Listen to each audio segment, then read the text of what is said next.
देवी पार्वती ने कहा किससे? शंकर भगवान से कि प्रभास क्षेत्र में स्थित ब्रह्मा जी की प्रिया जो सावित्री देवी हैं उनका चरित्र आप मुझसे कहिए। व्रत का महात्मा और उसके संबंध का इतिहास जो स्त्रियों के प्रतिव्रत व्रत को देने वाला हो, सौभाग्यदायक और महान हृदय का करने वाला। तब शंकर भगवान ने कहा कि हे महादेवी, प्रभास क्षेत्र में स्थित सावित्री के असाधारण शिष्ट को मैं तुमसे कहता हूँ। हे महेश्वरी, सावित्री स्थल नामक स्थान में राजकन्या सावित्री ने जिस प्रकार से उत्तम वट सावित्री व्रत का पालन किया, तो मद्रास देश में एक धर्मात्मा प्राणियों के हित में तत्पर रहने वाला, राजधानी राज्य में रहने वाली प्रजाओं का प्रिय अश्वपति नामक राजा था। कहानी है, कहीं ध्यान दूसरा जगह है। और विधि पूर्वक यात्रा करता हुआ सावित्री के स्थल पहुंचा। वहां पर उस राजा ने अपनी रानी के साथ इस व्रत को किया जो सावित्री व्रत के नाम से प्रसिद्ध हुआ। जिस व्रत को करते हैं उसका नाम वट सावित्री व्रत है। यह पति के दीर्घायु की कामना से इस व्रत को किया जाता है। तो राजा प्रसन्न हो गए। राजा जो है पूजा करने लगे, तो भगवान प्रसन्न हो गए और जो है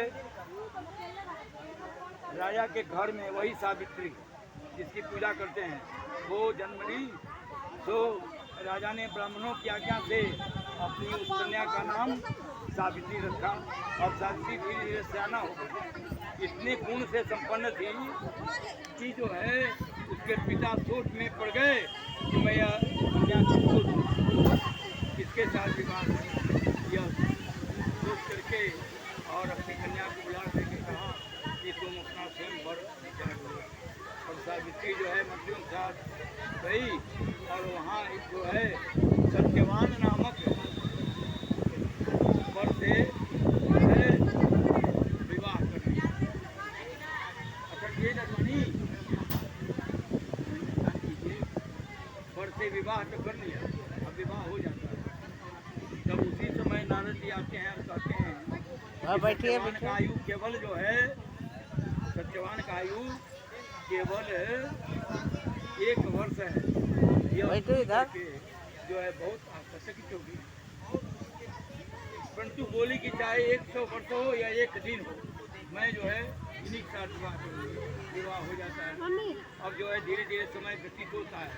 जब 4 दिन होते रहता है तब भूखी रहने लगती।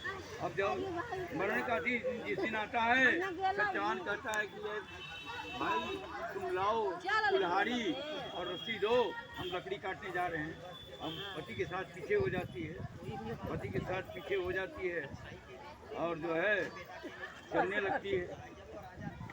तब जो है अब क्या होता है कि जब लकड़ी का काट रहे थे, लकड़ी काट लिए, उसका गट्ठर बना लिए, तब सत्यवान ने कहा कि ये सावित्री, हमको असह्य दर्द हो रहा है, हम तुम्हारी जंघा पर थोड़ा देर विश्राम करना चाहते हैं।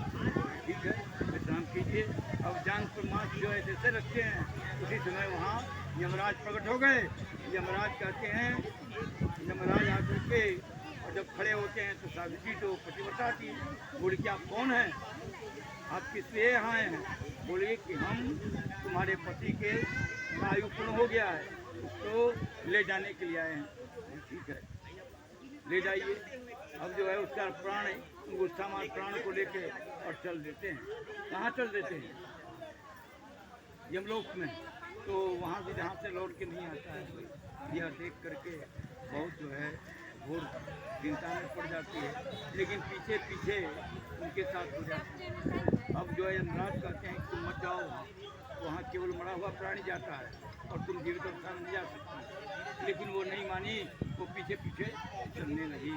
अब क्या होता है कि यह सावित्री के हट को देख करके प्रसन्न हो गए। बोले तुम्हारे हटका को देख करके प्रसन्न है बड़भान। बोली कि हमारे सास ससुर जो अंधे हैं उनका आँख ठीक हो जाए। बोले तथास्तु। बोली कि हमारे पति जो है 100 बच्चे वाले हो जाएं। ठीक है, हमारे ससुर भी 100 बच्चे वाले हो जाएं। बोले धर्मराज ठीक है सब जो है दे करके, और जब ये 100 बच्चों का वरदान देते हैं तो बोली कि जब पति को लिए जा रहे हैं तो मैं बच्चे वाली कैसे होंगी। धर्मराज के चतुरता को देख करके बहुत प्रसन्न हो गए और जो है मनोवांछित वर दे करके अंतर ध्यान हो गए। और जो है वहाँ आती है और पति को जीवित अवस्था में देख करके बहुत प्रसन्न होती है। तो यह सावित्री द्वारा किया हुआ वट सावित्री का व्रत है। इसको जान करके जो सौभाग्यवती स्त्री करती है उसका सौभाग्य और संतति की रक्षा होता है। बोलिए वट सावित्री व्रत की जय, सावित्री और सत्यवान की। बोलिए।